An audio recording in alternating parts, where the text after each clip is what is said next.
জয়পুরহাট ও লালমনিরহাটে জমে উঠেছে শেষ মুহূর্তের ঈদের বাজার। এই বিষয়ে বিস্তারিত জানাতে যুক্ত হচ্ছেন সহকর্মী রেজাল করিম রেজা ও জামাল বাদশা। প্রথমে চলে যাচ্ছি জয়পুরহাটে। রেজা, ক্রেতাদের কেমন ভিড় দেখছেন? কোন ধরনের পোশাকের বেশি বিক্রি হচ্ছে, কি বলছেন ক্রেতা বিক্রেতারা?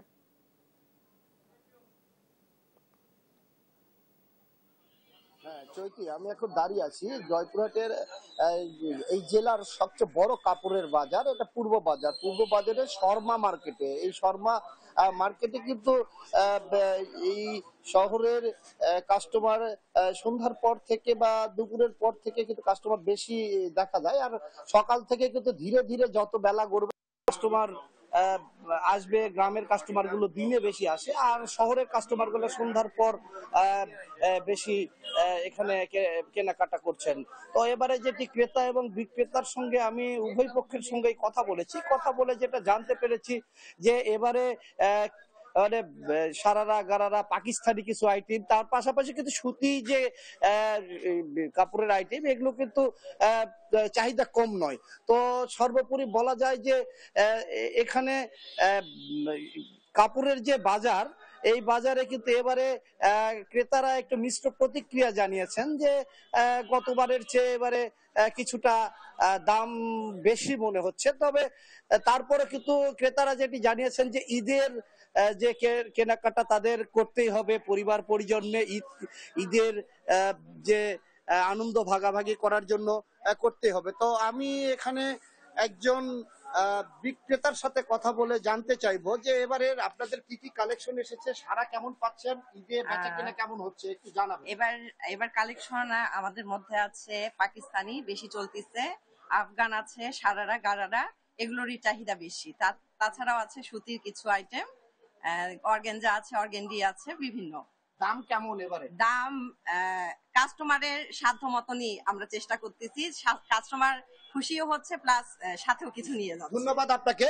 তো একটা বিষয় জানিয়ে রাখি যে আমাদের এখানে যে আইন শৃঙ্খলা পরিস্থিতি, যে police super M A Wahab যেটি জানিয়েছেন যে প্রত্যেকটা মোড়ে মোড়ে পয়েন্টে পয়েন্টে এখানে কিন্তু পুলিশ মোতায়েন আছে, নির্বিঘ্নে যেন ঈদ করতে পারে, পুলিশ সুপার এমনটি জানিয়েছেন। এই ছিল আমার জয়পুরহাট থেকে ঈদের কেনাকাটা পরিস্থিতিতে সর্বশেষ।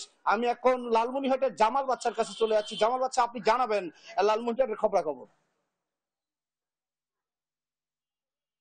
আর এই যে লালমনিরহাটেও কিন্তু ঈদ ঘনিয়ে আসার সাথে সাথেই ঈদ মার্কেটে আসলে জমে উঠেছে, অর্থাৎ বিশেষ করে ভিড় লক্ষ্য করা যাচ্ছে গত কয়েকদিনের তুলনায়।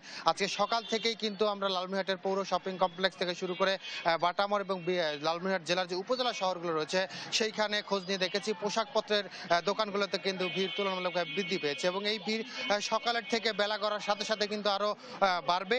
এবং বর্তমানে কিন্তু পাকিস্তানি, দুবাই এবং বিভিন্ন যে বাইরের দেশের নারী পোশাকগুলো রয়েছে, সেই নারী পোশাকের চাহিদা কিন্তু তুলনামূলকভাবে বেশি দেখা দিয়েছে। আমরা ক্রেতাদের সাথে কথা বলেছি এবং বিক্রেতাদের সাথে কথা বলেছি, দাম নিয়ে কিন্তু তাদের উভয়ের মিশ্র প্রতিক্রিয়া রয়েছে। ক্রেতারা যেটি বলছেন যে গত কয়েক বছরের তুলনায় এবছর কিন্তু কাপড়ের চাহিদা কিছুটা কম, তবে দাম কিন্তু এখনো হাতের নাগালে নয়। আর বিক্রেতারা বলছেন যে কয়েক বছরের তুলনায় এবারে কিন্তু সবচাইতে দাম আসলে অনেকাংশে কম। লালমনিরহাটের প্রশাসনের পক্ষ থেকে, পুলিশের পক্ষ থেকে আমাদেরকে জানানো হয়েছে ঈদের কেনাকাটা যাতে সাধারণ মানুষ নির্বিঘ্নে করতে পারে সেই জন্য কিন্তু তারা নিরাপত্তা জোরদার আসলে করেছে। এবং সকাল 8টা থেকে রাতের 10টা পর্যন্ত শহরের এই সময়টাতে ভিড় কিন্তু অধিক লক্ষণীয়, এবং এই অধিক ভিড়ের কারণে কিন্তু অতিরিক্ত পুলিশও মোতায়েন করেছে কর্তৃপক্ষ।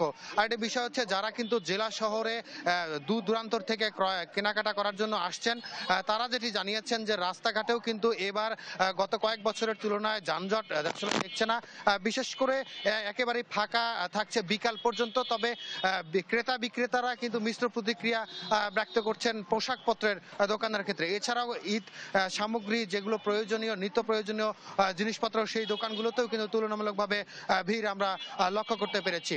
সব মিলিয়ে যদি বলতে চাই যে লালমনিরহাটে কিন্তু ঈদ কেনাকাটা জমে উঠেছে, এবং এরই মধ্যে কিন্তু পোশাকের যে দোকানগুলো রয়েছে সেগুলোতে তুলনামূলকভাবে ভিড় কিন্তু অনেকটাই আসলে বেশি, এবং দাম নিয়ে